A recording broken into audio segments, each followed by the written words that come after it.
दोस्तों आज हम आप लोगों ने तो थंबनेल को पढ़ लिया होगा दोस्तों। तो आज हम इसमें विशाल की कहानी के बारे में जानेंगे कि कैसे विशाल अपने काम पर फोकस करके अपने जीवन में सफल बना।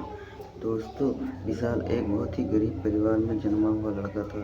उसके पिता का नाम लक्ष्मण था, जो एक स्कूल में चपरासी की नौकरी करते थे, और उसकी माता दूसरे के घरों में बर्तन मांजकर 4 पैसे जुटाती थी। जिससे कि राजू स्कूल में अपने पढ़ने में सबसे तेज़ था। वह किसी तरीके से 12वीं क्लास तक पहुंच गया था। वह अपने क्लास में सबसे अच्छा जानकार था। वह धीरे धीरे करके अच्छी अच्छी किताबें पढ़ता था और ट्यूशन भी करता था। पर राजू को धीरे धीरे करके उसकी परीक्षा के दिन भी नज़दीक आ रहे थे, इसीलिए उसने बहुत सारे मेहनत किए और शाम को कोचिंग भी ज्वाइन किया, जिससे कि वह किसी विषय में फेल ना जाए। पर दोस्तों, दुर्भाग्यवश विशाल किसी कारण सभी विषयों में पास हो गया, पर एक विषय में फेल हो गया। इसी बात को लेकर उसके गांव वाले उसकी मजाक उड़ाने लगे। वह गांव की जिस भी गली से गुजरता था, लोग उसका मजाक उड़ाते थे।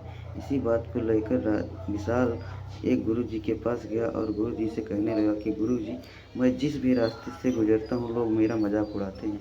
इसी बात को लेकर विशाल को गुरुजी ने एक दूध से भरा लोटा दिया और बोले कि विशाल, इस लोटे को उसी रास्ते से लेकर जाओ, पर याद रखना कि इस लोटे से एक भी बूंद दूध जमीन पर नहीं गिरना चाहिए। विशाल ने उसी रास्ते से उस लोटे के उस दूध के बर्तन को लेकर गया, पर लोग धीरे धीरे उसको देखकर ताने मारने लगे और बोलने लगे कि यह देखो, वही लड़का है जो झूठे तरीके से पढ़ने का नाटक करता था, और देखो, ये पढ़ने का झूठा नाटक करने के बाद भी हर विषय में पास तो गया, पर एक विषय में फेल गया। यदि इसने अच्छे से पढ़ाई की होती तो किसी विषय में, तो ये सभी विषय में पास हो जाता। पर राजू ने उनकी बातों पर ध्यान न देते हुए बस उस दूध के लोटे पर ध्यान दिया, जिससे कि एक भी बूंद ज़मीन पर ना गिरे। और वह ऐसा ही करते उसी लोटे पर ध्यान रखे हुए, ध्यान को जमाए हुए गुरुजी के पास पहुंचा। तब गुरुजी ने उससे पूछा कि क्या हुआ विशाल, आज तो किसी ने ताने नहीं मारे। पर विशाल ने कहा कि गुरुजी, मैंने तो उनकी बातों पर ध्यान ही नहीं दिया, क्योंकि मेरा ध्यान तो इस लोटे पर था, क्योंकि आपने कहा था कि इस लोटे से एक भी बूंद दूध ज़मीन पर नहीं गिरना चाहिए। फिर गुरुजी ने विशाल को कहा कि देखा विशाल, ठीक इसी तरह यदि हम दूसरे की बातों पर ध्यान नहीं देंगे, तो हम अपने जीवन में कुछ कर सकते हैं। यदि हम दूसरों का बातों पर ध्यान देंगे, तो वो हमारे लिए समस्या बन सकती है।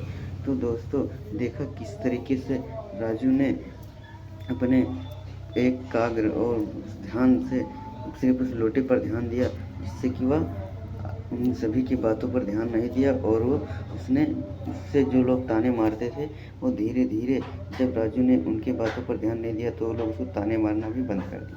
तो दोस्तों, इसी तरीके से आज की कहानी में हमें ये शिक्षा मिलती है कि दोस्तों, हमें किसी की बातों पर ध्यान नहीं देना चाहिए। हमें बस अपने काम पर ध्यान देना चाहिए, अपने लक्ष्य पर ध्यान देना चाहिए, जिससे कि हमें सफलता मिले। यदि हम दूसरे की बातों पर ध्यान देंगे, तो हमें हमेशा असफलता और निराशा ही मिलेगी। तो दोस्तों, आज की वीडियो में बस इतना ही। दोस्तों, उम्मीद करता हूँ कि हमारा ये वीडियो आपको अच्छा लगा होगा।